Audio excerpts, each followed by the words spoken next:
வணக்கம் அன்பு நண்பர்களே, அவசிய செய்திகளின் இன்றைய செய்தி தொகுப்பை உங்களுக்கு வழங்குவது உங்கள் அன்பிற்குரிய தொகுப்பாளினி நான் ஜனனி கணேசன். இன்றைய முக்கிய செய்திகளின் தொகுப்பை பார்க்கலாம். தமிழக பாஜக தலைவராக இருந்த அண்ணாமலை தன் அதிரடி பேச்சு மற்றும் நடவடிக்கையால் கட்சியை உயிர்ப்புடன் வைத்திருந்தார். பிரதான எதிர்கட்சியாக பாஜக உருவெடுத்தது. நயினார் நாகேந்திரன் மாநில தலைவரான பின் தமிழக பாஜக தூக்க நிலைக்கு சென்றுவிட்டது. இதனால் தொண்டர்கள் சோர்வடைந்துள்ளதாக கட்சி வட்டாரங்கள் சொல்கின்றன.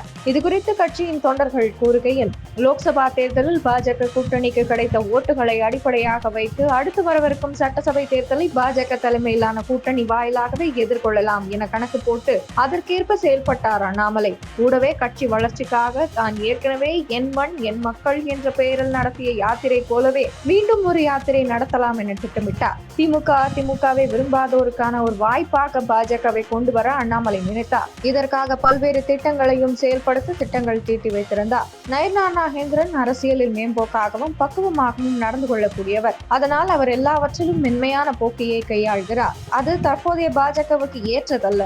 கூடவே திமுகவை வீழ்த்தக்கூடிய வகையில் இல்லை. பஹல்காம் பயங்கரவாத தாக்குதலால் பாகிஸ்தானுக்கு இந்தியா பதிலடி கொடுத்ததை கொண்டாடும் வகையில் தமிழகம் முழுவதும் பாஜக சார்பில் மூவர்ண கொடி பேரணி நடக்கிறது. ஆனாலும் அது குறித்து எந்த பரபரப்பான தகவலும் மக்கள் மத்தியில் இல்லை. பேரளவுக்கு இயங்கும் கட்சியாக தமிழக பாஜக மாறிவிட்டது. அண்ணாமலை தலைவராக இல்லாத பாஜகவுடனான கூட்டணி என்பது அதிமுகவுக்கும் சேர்த்தே சரிவை உண்டாக்கும் என தெரிவித்துள்ளார். அதிமுகவும் பாஜகவும் சேர்ந்து தேர்தலை சந்திப்போம் என்று அறிவித்திருக்கிறார்கள். ஆனால் அது தொடருமா என்று தெரியாது என விடுதலை சிறுத்தைகள் கட்சி தலைவர் திருமாவளவன் தெரிவித்துள்ளார். விஜய்க்கு அதிமுக அழைப்பு விடுப்பதாக சமூக ஊடகங்களில் செய்திகள் வந்து கொண்டிருக்கின்றன.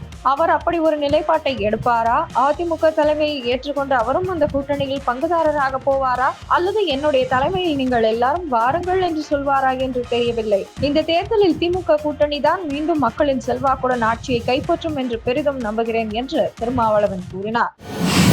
முல்லை பெரியார் அணையில் தமிழக அரசு சார்பில் பராமரிப்பு பணிகளை மேற்கொள்ள ஏதுவாக சுற்றுச்சூழல் அனுமதியை 4 வாரங்களில் வழங்க வேண்டும் என்று சுப்ரீம் கோர்ட் புதிய உத்தரவை பிறப்பித்துள்ளது. அமெரிக்க அதிபர் டிரம்ப் ரஷ்ய அதிபர் புட்டினுடன் போனில் பேசினார். ரஷ்யா உக்ரைன் போர் 3 ஆண்டுகளாக நடைபெற்று வருகிறது. விரைவில் இரு நாடுகளுக்கிடையேயான போரை நிறுத்துவதற்கு அமெரிக்க அதிபர் டொனால்டு டிரம்ப் நேரடியாக போனில் பேசி முடிவெடுப்பேன் என்று 2 தினங்களுக்கு முன் கூறியிருந்தார். வாரத்திற்கு சராசரியாக 5000க்கும் மேற்பட்ட ரஷ்ய மற்றும் உக்ரைன் வீரர்களை கொல்லும் போரை நிறுத்துவது குறித்து பேசுவேன் என்றும் விரைவில் போர் நிறுத்தம் ஏற்படும், மேலும் இந்த வன்முறை முடிவுக்கு வரும் என்று நம்புவதாக கூறியிருந்தார். அதன்படி இன்று புட்டினுடன் போனில் பேச்சுவார்த்தையில் ஈடுபட்டுள்ளார். இந்த பேச்சுவார்த்தைக்கு பிறகு ட்ரம்ப் உக்ரைன் அதிபர் விளாடிமிர் ஜெலன்ஸ்கி மற்றும் நாட்டோ தலைவர்களை அழைத்து பேசுவார் என தகவல் வெளியாகியுள்ளது. நாட்டின் அணுசக்தி உற்பத்தியை அதிகரிக்க இதுவரை இல்லாத அளவிற்கு தனியார் மயத்திற்கு வழிவிட மத்திய அரசு தயாராகி வருகிறது. இதற்கென 1962 இயற்றப்பட்ட சட்டத்தில் திருத்தம் கொண்டுவர கனகச்சிதமாக வேலை நடந்து வருவதாக டில்லி வட்டாரம் தெரிவித்துள்ளது. மின் கட்டணம் மாத கணக்கெடுப்பு முறை வாக்குறுதி என்ன ஆனது என்று தமிழக பாஜக தலைவர் நயினார் நாகேந்திரன் கேள்வி எழுப்பியுள்ளார்.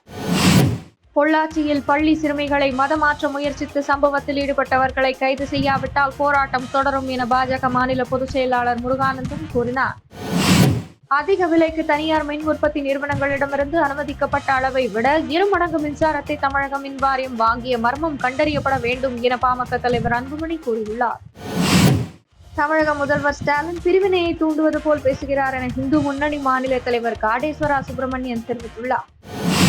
சிவில் விமான பாதுகாப்பு பணியகத்தின் பாதுகாப்பு அனுமதியை ரத்து செய்த முடிவை எதிர்த்து துருக்கியின் சிலபி ஏவியேஷன் நிறுவனம் டில்லி ஹைகோர்ட்டில் தாக்கல் செய்த மனுவிற்கு மத்திய அரசு கடும் எதிர்ப்பு தெரிவித்தது. நாடு கடத்தப்படுவதை எதிர்த்தும் இந்தியாவில் வசிக்க அனுமதி கோரியும் இலங்கை நாட்டவர் தாக்கல் செய்த மனுவை விசாரித்த சுப்ரீம் கோர்ட் நீதிபதி தீபங்கர் தத்தா இந்தியா என்ன தர்மச்சத்திரமா என்று கேள்வி எழுப்பினார். விடுதலை புலிகள் அமைப்புடன் தொடர்புடைய செயல்பாடுகளுக்காக இலங்கையை சேர்ந்த ஒருவர் 2015 தமிழக கியூ பிரிவு போலீசாரால் கைது செய்யப்பட்டார். உப்பா சட்டத்தின் கீழ் 7 ஆண்டுகள் சிறை தண்டனை விதிக்கப்பட்ட அவரை தண்டனை காலம் முடிந்ததும் நாட்டை விட்டு வெளியேற்ற வேண்டும் என்று சென்னை உயர்நீதிமன்றம் உத்தரவிட்டிருந்தது. இத்துடன் இன்றைய முக்கிய செய்திகள் நிறைவடைந்தன. மேலும் பல முக்கிய செய்திகளுடன் நாளை காலை 8 மணிக்கு உங்களை சந்திக்கிறேன்.